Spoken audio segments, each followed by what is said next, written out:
দুনিয়ার সকল কিছু একদিকে হয়ে যায়, দুনিয়ার সকল আপনার শক্তি একদিকে দাঁড়িয়ে যায়, দুনিয়ার সকল তলোয়ার, সকল অস্ত্র, দুনিয়ার সকল তার বুকের দিকে বুলেট হয়ে যায়, দুনিয়ার সকল অপশক্তি তার বিরুদ্ধে চলে যায়। এটা তো সেই ইমানদার যে সকল কিছু তছনছ করে দিয়ে, তছনছ করে মন মানুষকে তৈরি করে দিয়ে বুলেটের বুকে হাতটা টান টান করে দাঁড়িয়ে সে ব্যক্তি জান দিয়ে দেয়।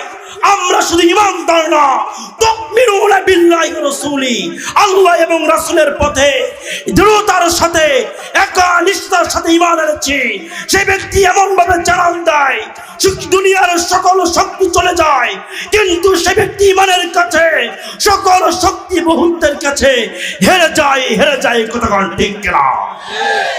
ইসলামের ভিতরে প্রথম যুদ্ধ হয়েছিল বদরের যুদ্ধ। কোন যুদ্ধ? সেখানে কি শুধুমাত্র কি শক্তির বলে হয়েছিল? কাফেরদের সংখ্যা ছিল 1000। কত হাজার? মুসলমানদের সংখ্যা ছিল কতজন? এই সবাই বলেন কতজন?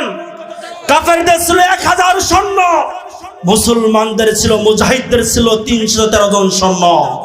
কাফেরদের উট ছিল আপনার 700টি, মুসলমানদের মাত্র উট ছিল 70টি। কাফেরদের ঘোড়া ছিল 300টি, মুসলমানদের ঘোড়া ছিল মাত্র 2টি। কাফেরদের তলোয়ার ছিল 600টি, মুসলমানদের তলোয়ার ছিল মাত্র 8টি। কাফেররা মরেছিল 70 জন। আপনার এই বদর যুদ্ধের সাহাবীরা মরেছিল 14 জন। কাফেররা বন্দী হয়েছিল 70 জন। একজন মুজাহিদকে তারা বন্দী করতে পারে নাই। এটাকে শুধু শক্তির বলা হয়েছে না কার বলা হয়েছে? আল্লাহর বলা হয়েছে।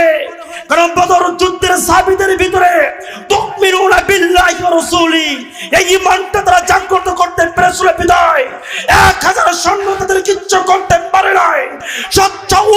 70টা উটের কাছে হেরে গিয়েছিল। আপনার 300 ঘোড়া 2টি উটের কাছে, আপনার 2টি ঘোড়ার কাছে হেরে গিয়েছিল। আপনার 600 তলোয়ার 2টি তলোয়ারের কাছে হেরে গিয়েছিল। মুসলমান জোরে বলেন কথা ঠিক কিনা? শুধুমাত্র অন্তরের ভিতরে ঈমান রাখতে হবে। তুমিনুনা বিল্লাহ। দুনিয়ার সকল শক্তি আপনার বিরুদ্ধে যাবে। আপনি একজন ঈমানদার ব্যক্তি, আপনি বৃদ্ধাঙ্গুল তার দিকে আপনি যে কোনো মুহূর্তে দেখাতে পারেন।